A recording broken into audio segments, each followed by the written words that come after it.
Que a graça do nosso Senhor Jesus Cristo, o amor de Deus e a comunhão com o Espírito Santo estejam com cada uma de vocês. Amém.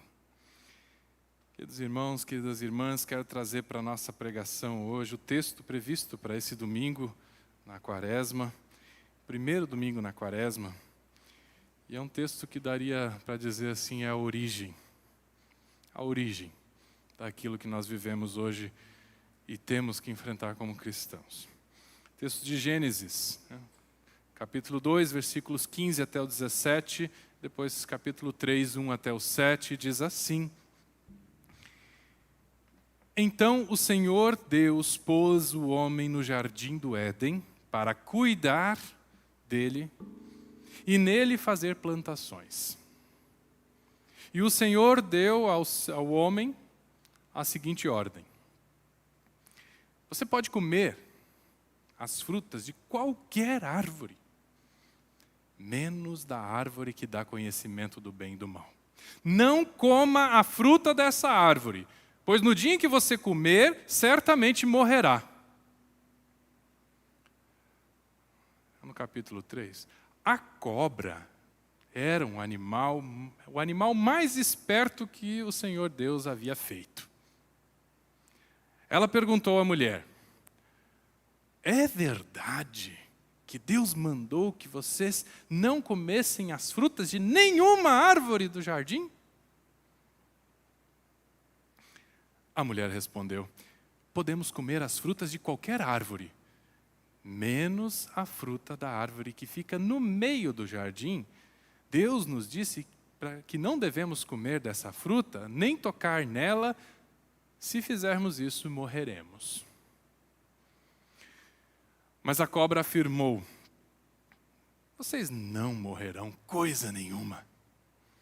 Deus disse isso porque sabe que quando vocês comerem a fruta dessa árvore, os olhos de vocês irão se abrirão.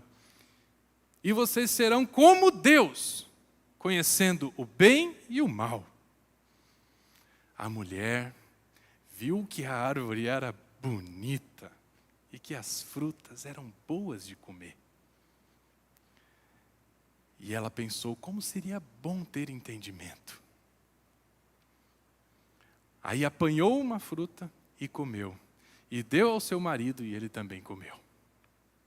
Nesse momento os olhos dos dois se abriram e eles perceberam que estavam nus. Então costuraram umas folhas de figueira para usar como roupas. Até aqui o texto. Ele vai adiante, vocês conhecem também um pouco da história. O livro de Gênesis, cara, comunidade, é belíssimo, espetacular, é um livro encantador de se ler, de se informar sobre ele, estudar, se esforçar. Eu sei que a maioria de vocês já deve ter lido algumas vezes esses textos. A gente decide ler a Bíblia toda, né? Daí a gente começa pelo Gênesis. A gente vai lá no começo e começa a ler. Aí, de repente, a gente chega numas genealogias, numas listas de leis lá de Deuteronômio. Opa, já cansei, não aguento mais, desanima. Né? Daí abandona a leitura da Bíblia. Bíblia não é um livro convencional. A Bíblia são vários livros, então precisa ter método para ler. Então, não é para desanimar ler a Bíblia. Pelo contrário, com um método, vocês vão, com certeza, se animar. Procure métodos eficazes, corretos, para ler a Bíblia e vai dar certo. Tá? Feita essa observação, vamos para o texto aqui que nós temos hoje. É bem no início de Gênesis, tá?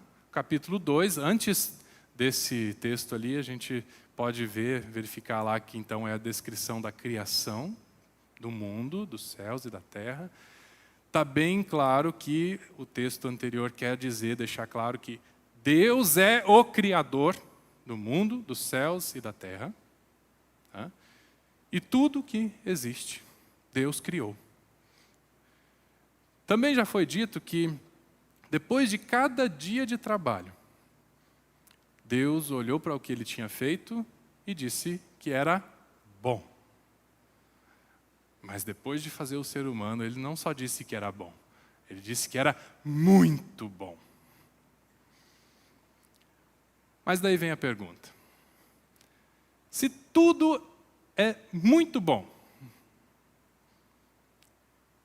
por que é que nós morremos, adoecemos e sofremos? Se tudo é tão bom. Se Deus é perfeito, se Deus é pura bondade, a criação dele também não deveria ser? Como é que surgiu essa maldade no mundo, todo esse sofrimento? Depois de criar o ser humano, homem e mulher, Deus deu uma tarefa para eles no jardim. Eles deveriam cuidar e fazer plantações. E deu também uma ordem clara sobre um tal fruto de uma tal árvore que ficava no meio do jardim, que era do conhecimento do bem e do mal. A ordem era, me ajudem, não come, né? Não comam. Simples. Não tinha nada de espetacular, era só não coma a fruta. Sabe aquelas pegadinhas que eles colocam, né? Não põe a mão aqui, não aperte esse botão, né? O pessoal passa e vai lá. É natural, né? Não coma da árvore. Não coma do fruto. E se eles comessem, o que aconteceria com eles? Iriam morrer. Eles morreriam. Vocês já ouviram falar que existem cogumelos comestíveis e cogumelos venenosos, obviamente. Mas e se eu disser para vocês que vocês podem comer de todo tipo de cogumelo? Vocês podem comer todo tipo de cogumelo. Alguns tipos vocês vão comer uma vez só. É isso, essa é a questão. Tratava-se de um caminho sem volta. Uma decisão que traria consequências sem deixar dúvida.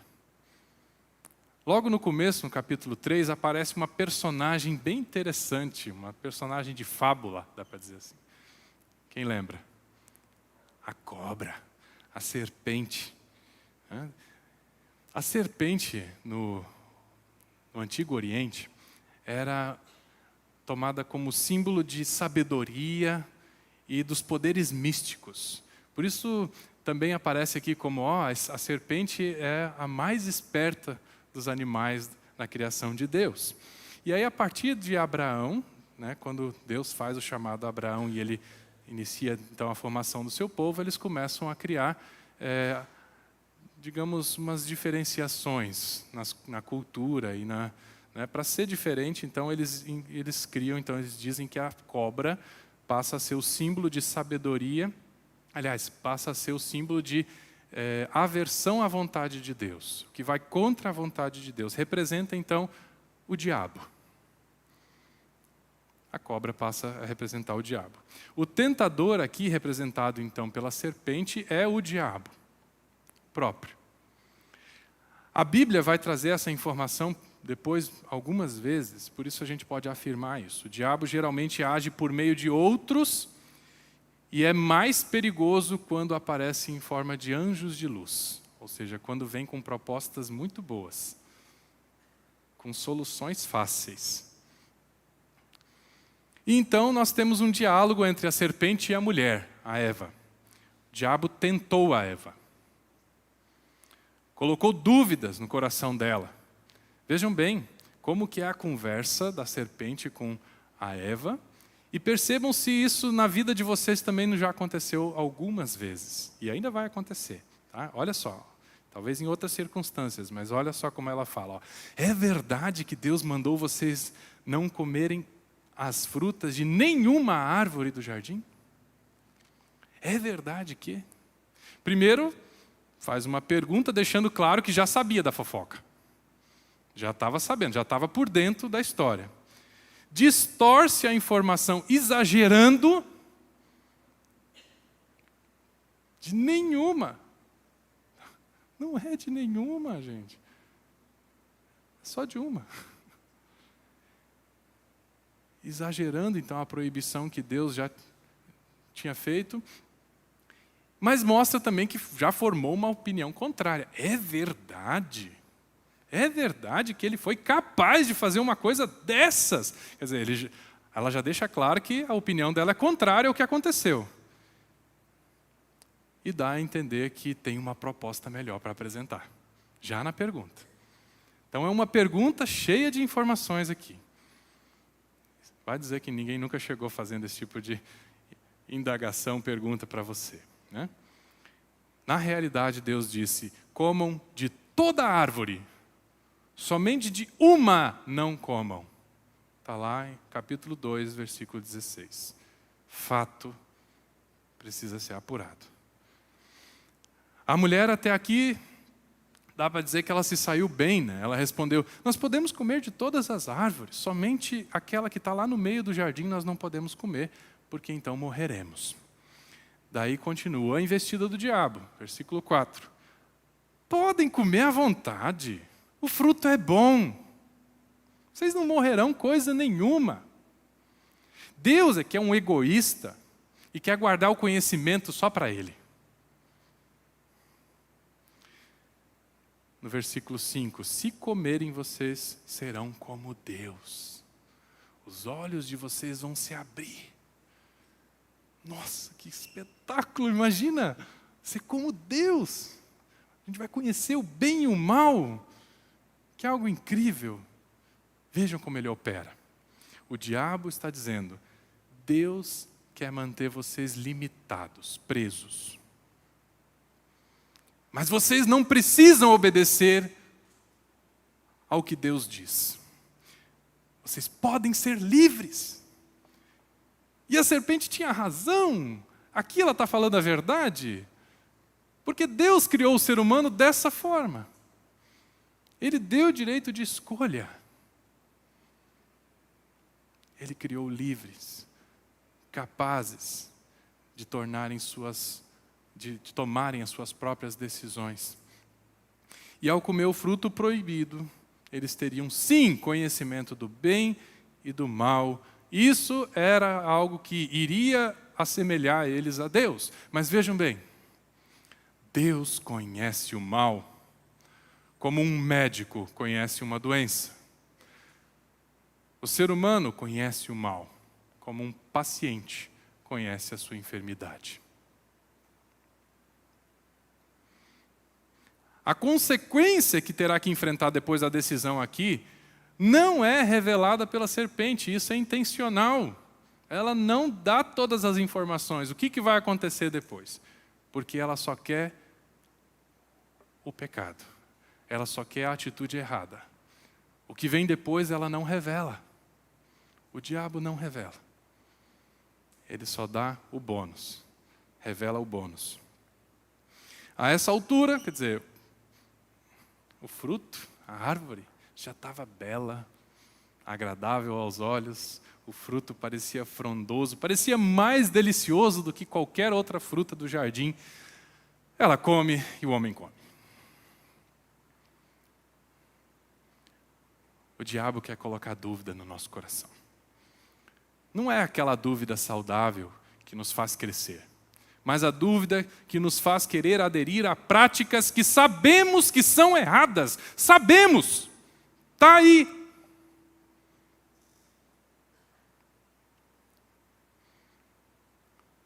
Nós sabemos que vai trazer graves consequências. É o pecado. O diabo coloca um vermezinho na mente, no coração, faz questionar a vontade de Deus, e nós chegamos a pensar, conosco vai ser diferente. Não, para mim vai ser diferente. Eu sei que Deus falou que não é certo fazer isso, mas eu vou experimentar mesmo assim. Quero ver no que vai dar. Daí já é tarde demais para tentar corrigir. Não dá mais para voltar atrás. Uma dica, gente: não entre em diálogo com o diabo. Ele é astuto, ele é esperto. É importante fugir da tentação. Evitar. Veja um exemplo. Quando um homem e uma mulher recebem uma cantada, uma proposta para terem um caso extraconjugal, eu afirmo a vocês que o homem ou a mulher tem alguns instantes, alguns segundos, alguns minutos talvez, para conseguir escapar. Se vai dando conversa, se vai alimentando, a chance de cair na tentação aumenta significativamente. Adão e Eva, então, desobedeceram a Deus. Os dois, sim. E fizeram o que o diabo queria. Cederam à tentação. Queriam ter o entendimento, queriam ser iguais a Deus. Quem vive em rebeldia contra Deus, pensa e vive como se fosse um Deus. E aqui nós chegamos ao pecado original. Ao contrário do que muitos pensam, né? Que o pecado original tem a ver lá com sexo, sexualidade. O pecado original é a desobediência. É a queda. É quando eles fazem o que Deus diz para eles não fazerem. Que pecado é esse, então, afinal, vamos desmiuçar.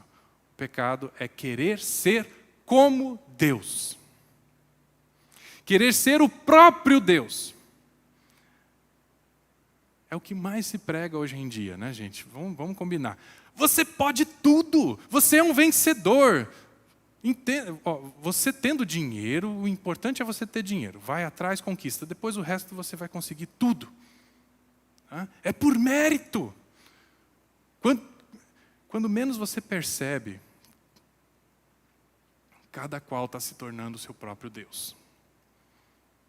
Conquistando o mundo e tantas coisas, mas Deus vai ficando de lado. Porque eu não preciso mais dele, né? Eu resolvo as minhas coisas.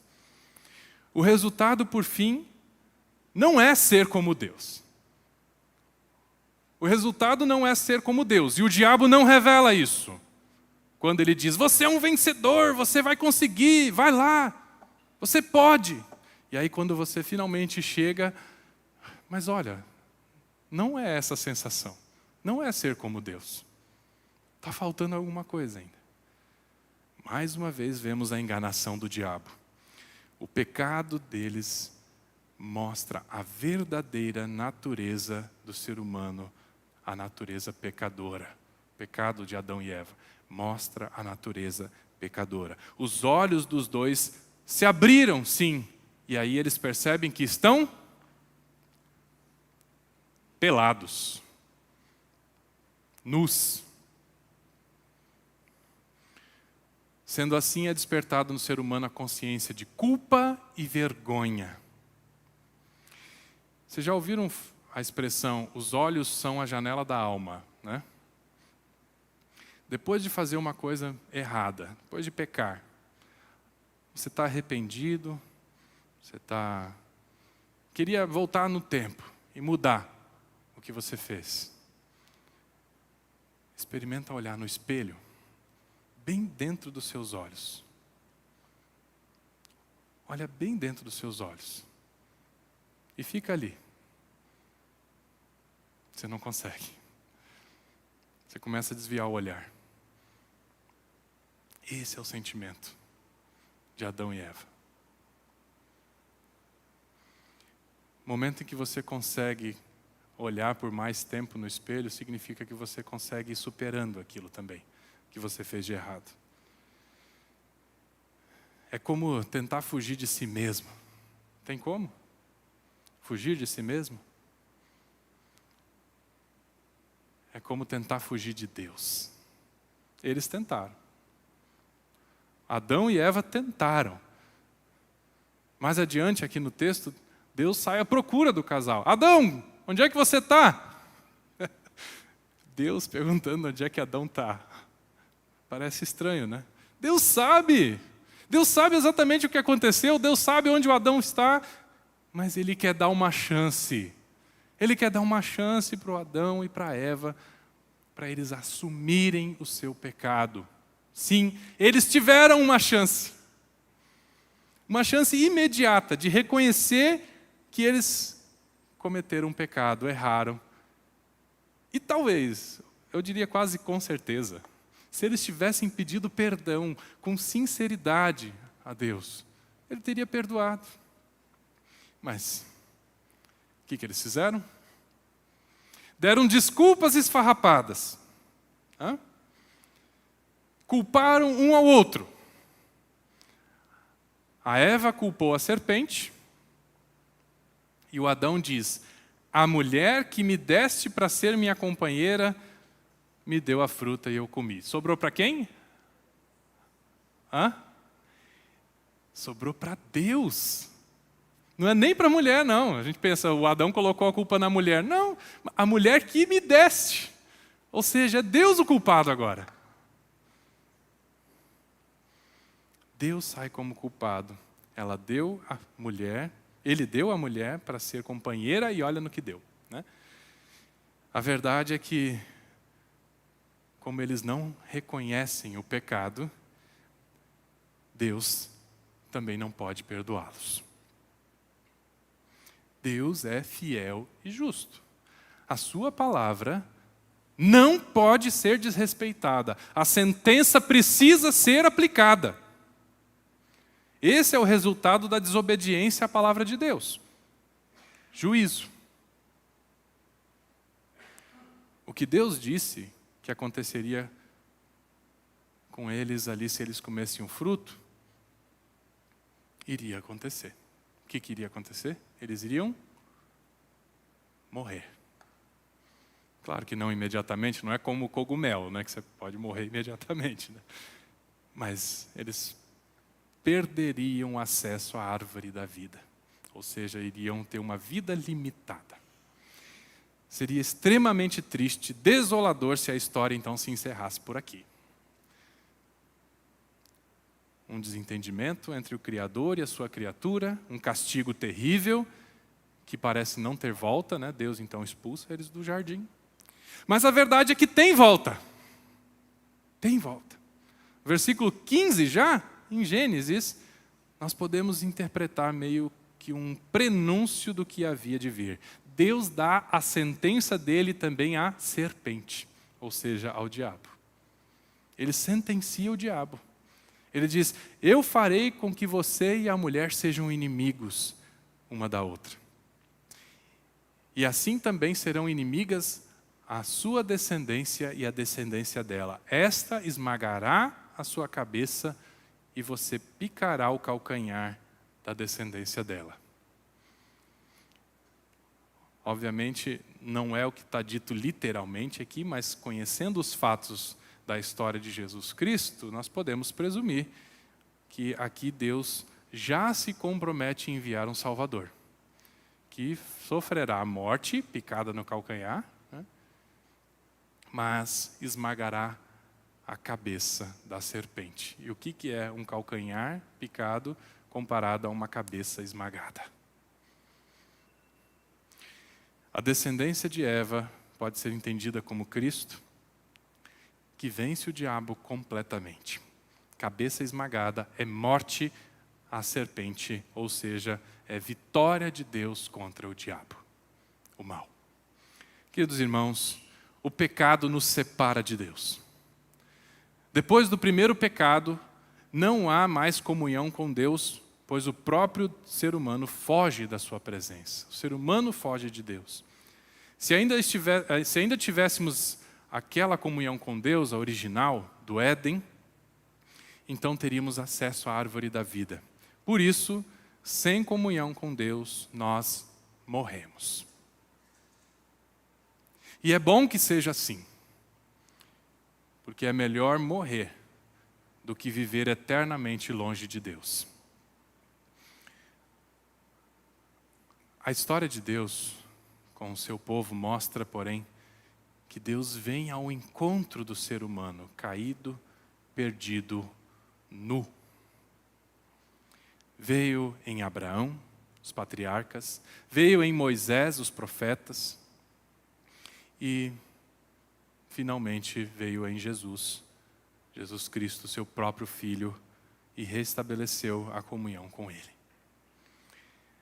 A nossa vergonha, a nossa culpa são tão grandes que nós não podemos ir ao encontro de Deus, justamente por isso é que Ele vem ao nosso encontro em Jesus Cristo e através do Espírito Santo. Nós não temos a força de retomar essa comunhão com Deus, porque a nossa natureza foi corrompida pelo primeiro pecado. E não suportamos mais estar na presença do Deus Santíssimo. Por isso Deus expulsou o ser humano do paraíso até resgatá-lo de volta para si, por meio da fé em Jesus Cristo, seu enviado. Eclesiastes 3:11 diz: Deus também pôs a eternidade no coração do ser humano, sem que este possa descobrir as obras que Deus fez desde o princípio até o fim. Nós ouvimos isso no retiro também, né? Deus pôs a eternidade no coração do ser humano.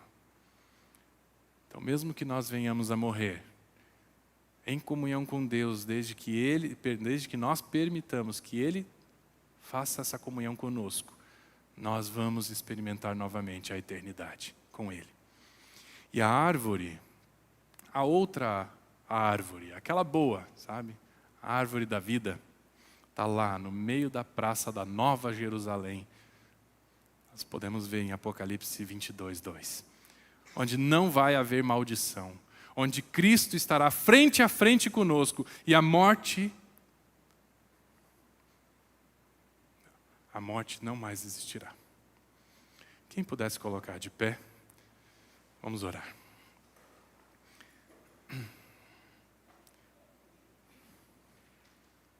Senhor, nosso Deus, agradecemos pela vida que é presente das Tuas mãos. Não permitas que esqueçamos que a vida é dádiva e não propriedade. Não permitas que caiamos na tentação de usá-la só a nosso favor e contra Ti e a Tua criação. Com Teu Filho pedimos, não nos deixes cair em tentação. Por Cristo. Queremos também confessar